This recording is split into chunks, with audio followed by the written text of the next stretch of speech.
Hey, what's going on, guys? So welcome back to this part of the course. This part of the course, we're going to be talking about why candles are important. All right, so I feel like a lot of traders don't really talk about candles, to be honest with you. Especially when I first started trading, there was like all the courses that I've been through when I first started, where it was mainly just like overall price. Wasn't really on candles because overall prices like look something like this, right? Just how the charts usually look, and then they'll mark up as price looks on structure wise, like this, right? And still paying attention real close to the candles. And the reason why it's so important is because, for example, like all these, like this whole structure is one big candle. Like for example, if there was like a time frame called who knows, this is like a 2 decade of data. If there's a time frame called decades, 2 decades would be two candles. If this is 2 decades, this candle will look like this. If you think about it, it will look probably like this. It'll probably look let's say okay, this thing ended in 2010 is new decade, right? Let's say this is a decade. And then price came down, this is the next decade. Price came down there until 2021, and now it looks something like this probably. Right? So this is what happened the past 2 decades on GJ. The first decade is right here, right? Until 2010. The second decade is right here. Right? So this right here.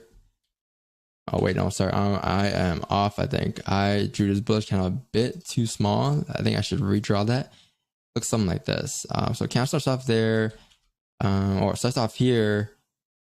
Yes, right there you go. It starts off here. I'm just gonna restart this. So this is how the decade looks.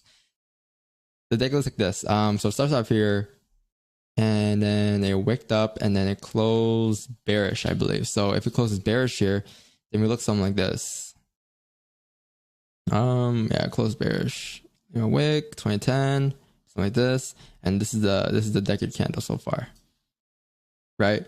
And then because this right here, this is the end. This is the one I'm drawing out, that candle 2010. 2010 and 2020 is this candle, right? So this is how 2020 looked. 2020 probably looked something like this. So now you're looking at this. This kind of opened up, came down, and I believe we closed a doji, I think, if I'm not mistaken, because we came down. This might be more a confusing concept, but I'm trying to show you guys like how candles are actually literally everything.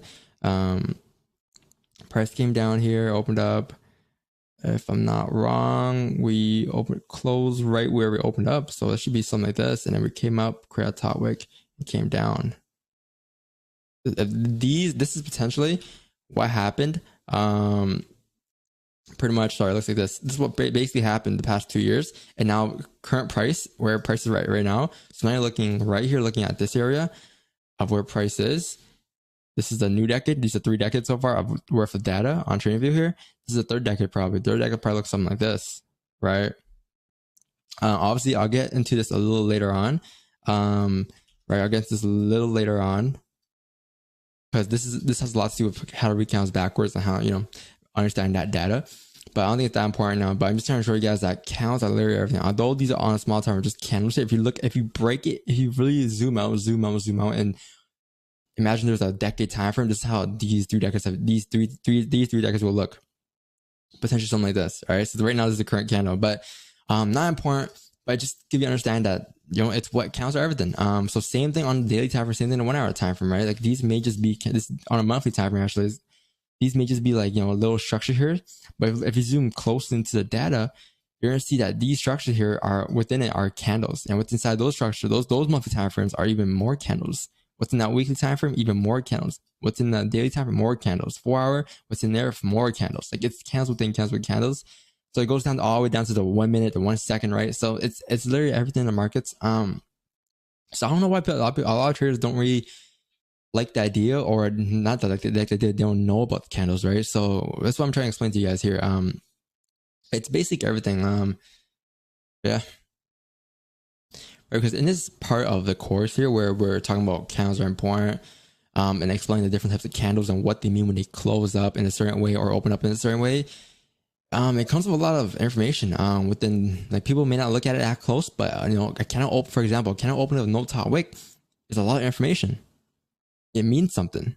Like everything that the market does means something, especially if you're a scalper, or not even a scalper, especially if you're looking that deep into candles. It means something, and it can save you your entries at some given point. Like it saves me tons of times on my entries, depending on how we opened up, how we closed, etc. So that, for me to discover candles, that took me a lot of time to discover.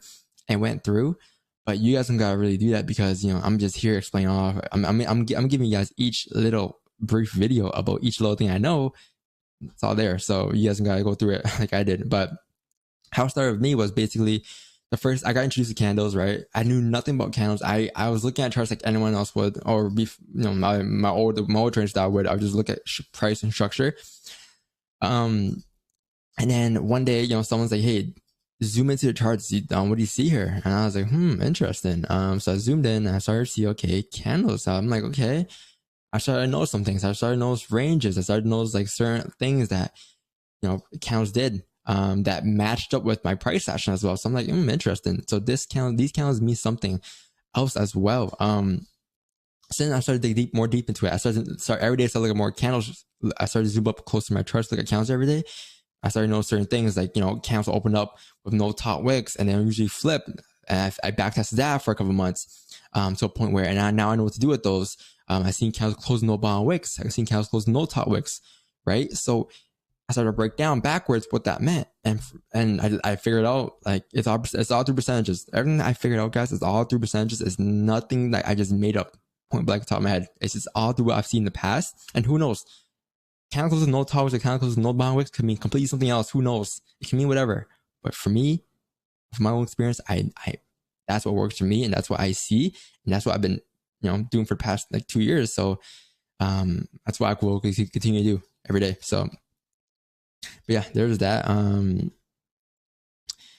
right, but yeah, that's why candles are so important, right? So in this whole course, this whole section, I know the first video was about what is a candlestick.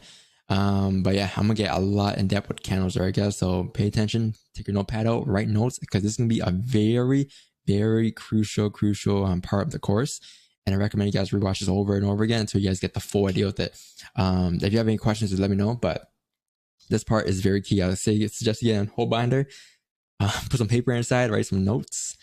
There's been a lot of information, guys. And this, well, technically you could understand the next part of the course without knowing this, but it's better to get like, I think I put the order to a point where it fits perfectly with the course. You gotta learn this to learn this. So it's like a step-by-step thing. But yeah, if you skip this step, then you might struggle in the later steps, but let's see. All right, so other than that, guys, catch you